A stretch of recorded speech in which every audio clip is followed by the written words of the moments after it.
Patrick Mahomes, the Kansas City Chiefs, taking on Trevor Lawrence and the Jacksonville Jaguars. Third quarter, Jags trail 14-7. Lawrence launches a pass to Travis Hunter. What a catch. Ridiculous job by Travis Hunter of just tracking the football. That was like that athleticism, that ball skill, the instincts that we often talk about with athletes. That's a very special, very difficult catch. And how about Lawrence here? It felt like Spags didn't have a great plan for the running ability of Trevor Lawrence in this game. Yeah, really good job. A couple times he saw seams and did not hesitate, put his back foot in the ground and took off. And the game is tied late third quarter. Mahomes throws an interception. Devin Lloyd runs it back for the pick six. He had 2 interceptions the week before, Mina. Yeah, didn't anticipate him dropping out of that pressure look. His coverage instincts this year have been excellent, arguably the most improved player in the NFL. Wow. He got a little tired there at the end. I don't blame him. It's 100 yards a long kept time. Going. All right, fourth quarter, same score. Jags have the ball again. Lawrence, this time he throws an interception to McDuffie. Yeah, this is a huge point of the game. You know, start of the fourth quarter and you're up by a touchdown. This should have been pass interference. Fortunately for the Jags, it doesn't hurt them because the Chiefs immediately turn it into a tie football game. So it's tied 21-21, under 2 minutes to play. Chiefs on the 2-yard line. Mahomes sends it deep down the sideline to Hollywood Brown, and that's a gain of 20 yards. Spectacular catch. Yeah, we saw a couple plus plays by Patrick Mahomes last night, and Hollywood Brown had a couple moments on the sidelines that were good, and then Kareem Hunt punches it in, they take the lead. Yeah, so now Trevor Lawrence, he's got to make something happen right here. A minute left to play. Lawrence to Brian Thomas Jr., who hadn't been super involved in this offense, and that play mattered big time. One of the best throws of Trevor Lawrence's career. Agree. Right there. So impressive and such a big moment. And then Trevor Lawrence right there. Ooh, it seems like an interception to Brian Cook. The entire stadium lost its breath, but ends up being called for pass interference. And then this is the craziest play you're going to see in quite some time. Lawrence gets stepped on. He falls down. He gets back up again. It didn't matter. He said that was just how they drew it up, kind of, but not really. Look, I've had that been stepped on many a times before. Honestly, that's a great play by Trevor Lawrence. Wait, what were you thinking watching this? Did you think this had any chance? God, no. I thought it was like, oh my gosh, it's going to be awful ending. Oh, I'm calling it Trevor Dufall. with me after the game. Dufall. Oh, just panic, sheer panic on the ground, we didn't have any timeouts, got stepped on coming out, and I was like, I got to get up, and I was just going to throw it out of bounds to stop the clock, and then there was really no one around me, so went and made a play. What we do is truly the most pretty thing in the world. But guess what, man? Guess what? Guess what? Winning feels good. So proud of the way you compete. And I'm so proud to be your coach. Yes, sir. So proud to be your coach. Great job. Trevor Lawrence, get us a break.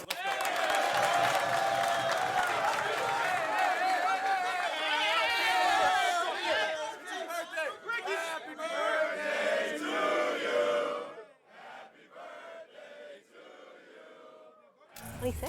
Yeah, he turned 26. Trevor said he had a lot of cake waiting for him at home. Super young. It's a good reminder, right? It feels like he's been in the league for a long time, and he has in some ways. But 4-1, the Jaguars off to their best start since 2007. They've been doing their work in the trenches. Jacksonville ranks 3rd in pass blocking, 2nd in run blocking this season, and their +8 turnover differential leads the NFL. Last season, the Jags were -15 in turnover differential, 4th worst in the league. It was interesting, too. They did not have their starting center for a large majority of the game. Robert Hainsey went down and put the quarterback under center, run the football, have a little play action, a little balance through offense, goes a long way. What did you see from Trevor Lawrence specifically last night? Honest question, when was the last time the Jaguars won a football game because of Trevor Lawrence? Because of his performance. 2023? A while. Yeah. Last night was the first time in a long time I feel like he played with edge, he played with attitude, he played with confidence and moxie. I go back to that interaction with him and Liam Cohen on the sideline in the Bengals game and what was it and whatnot. And for feels years now, we've been begging Trevor Lawrence, don't be so robotic. Like, you're a freak athlete. Take off with your legs and be impactful to the game. That's the story of the game. I think it's the story of the moment last night heading for the rest of the season. That this was the first time he played with attitude and edge, and you saw it with his decision-making and him taking off with his legs. And then that leads to that final drive. Mina says it. This is the throw of his career. I agree. Ball's on the left hatch. You're giving Brian Thomas Jr. all the space now. He sees that safety rotate, the yellow safety. Once he turns his back, that ball's going to BTJ. Now watch him slow play it at the line. You're just trying to slow play, burst.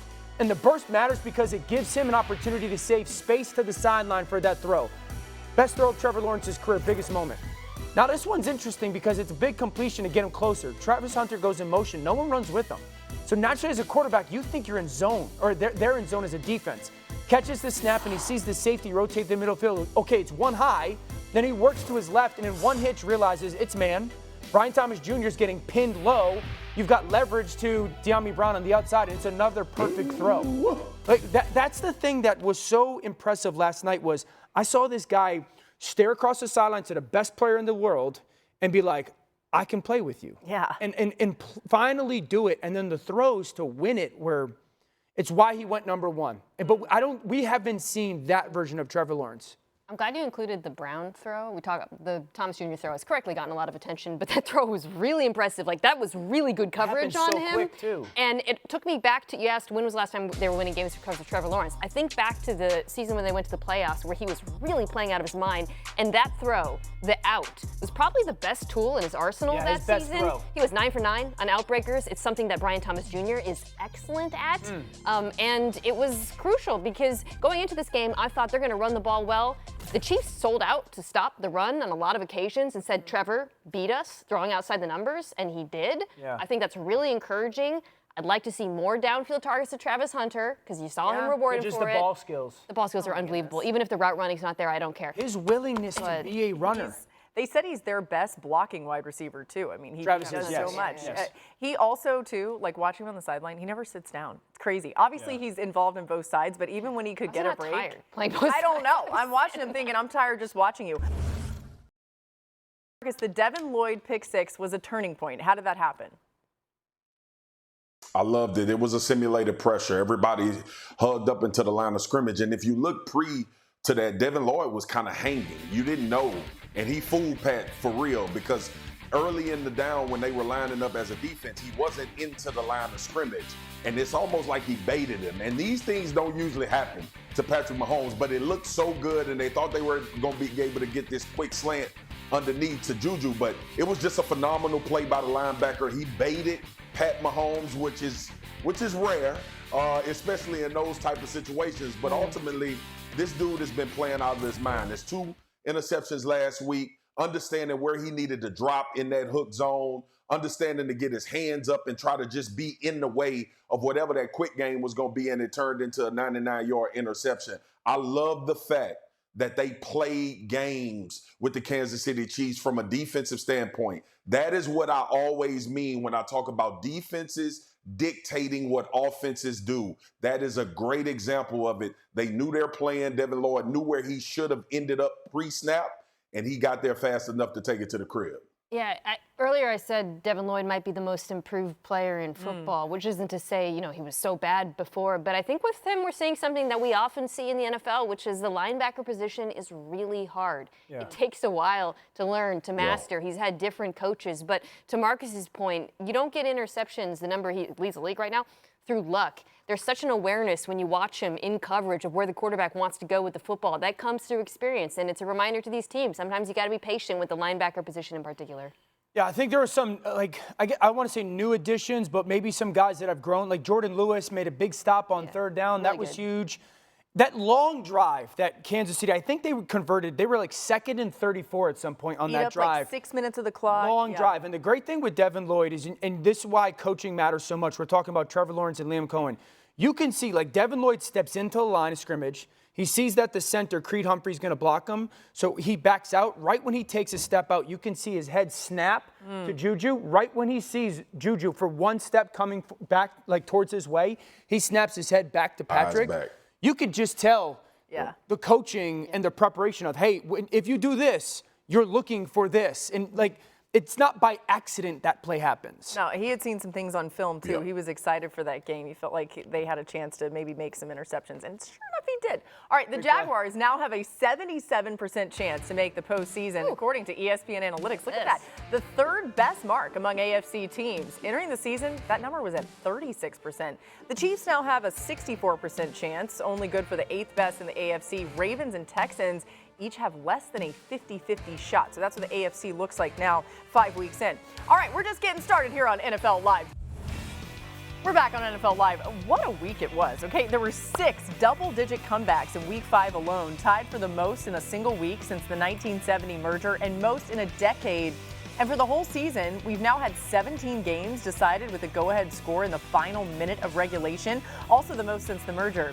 The final comeback of Week 5 came on Monday Night Football. Let's take a look back.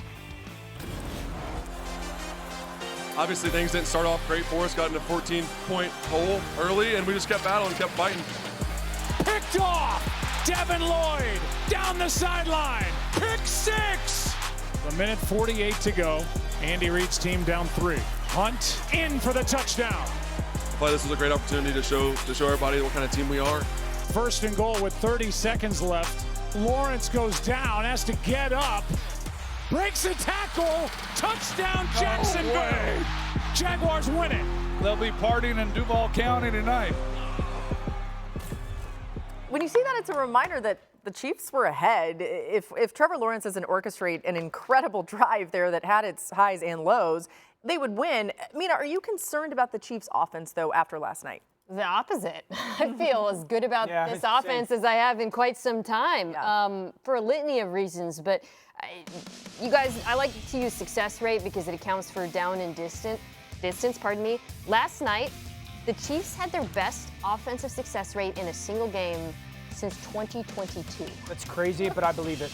And they were explosive. You saw that. Obviously, they had three deep balls to Thornton. But it felt like they were moving the ball on Jacksonville at will. There's a bunch of things they did. We were talking about it. They were running the ball well. They were using more play action, which has been now the last 2 weeks. But to see them do that, and then remember that Rashee Rice is returning to this team in 2 weeks, which gives them such an important answer against zone coverage. This Chiefs team moving forward is going to be an offense-led team, and this offense is completely capable of being a top 5 unit again. Totally agree. They would have scored 35 on the road versus a 4-win team if not for the pick 6 with 13 penalties, okay? So I completely agree. So encouraged in the last 2 weeks by what they've done offensively. I think the reason why they're 2-3 is in part because this defense can't get off the field on third downs in the second half of losses. If you watch this defense in their 3 losses and compared to their wins, it's crazy. So in their wins, opponents on third down are 0-10. Wow. In their losses, they're 50% conversion rate.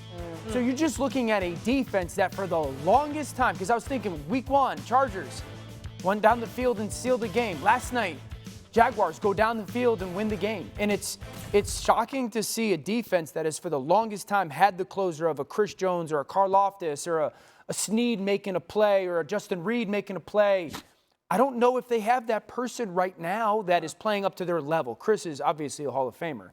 But do they have that guy on third down in the second half, in the fourth quarter with a 4-point lead, and it's 3rd and 8 to go make the play? I don't know right now if they have that person on a consistent basis. Yeah, Dio, I agree. And obviously that's been Chris Jones for a lot. I think last night, too, it kept coming to me. L'Jarius Sneed was a guy in those situations as well, especially when you look at the pass coverage that's taking place in these close games that they've lost. I know L'Jarius has been gone for a while, but that lockdown corner who we thought McDuffie would turn into, which is he's still a very, very good player, but teams have been able to make plays down the field. That's not my issue, though. And I know that I'm probably going to get some flack about this, but I hated the pressure on 3rd and 13 by Spagnuolo in the red zone. I just did not think it was necessary in that particular situation. I know what you're thinking. Get the ball out of his hands quick. Let's try to create an incompletion. But these one-on-ones, you have been losing all night with Trevor Lawrence and these wide receivers in this particular situation. You had 2 plays. It was 3rd and 13. It was 2 plays to keep them out of the end zone, and you gambled with a pressure instead of. You think he was thinking about Trevor's legs, Marcus? You thinking he was worried about his legs? I think he was. Well, I think so, Dan. But when he went to spying with Leo Chenal, they started doing a better job with that. I just would have preferred let's play a gate around the end zone and let's get to 4th down and try to stop them as opposed to taking that chance on the 3rd and 13. I would have rather them go 13 yards in 2 plays as opposed to giving up that big PI late in the game like that. Yeah, the Chiefs are favored in all the remaining games, by the way. Wow. So Against the Lions? yeah, as of right now, that could The change. Chiefs are fine. Something to keep an eye on. All The right, we'll Lions see you gonna be a tomorrow on problem. NFL Live. Thanks for tuning in. As always. Peace. Wow. Thank you.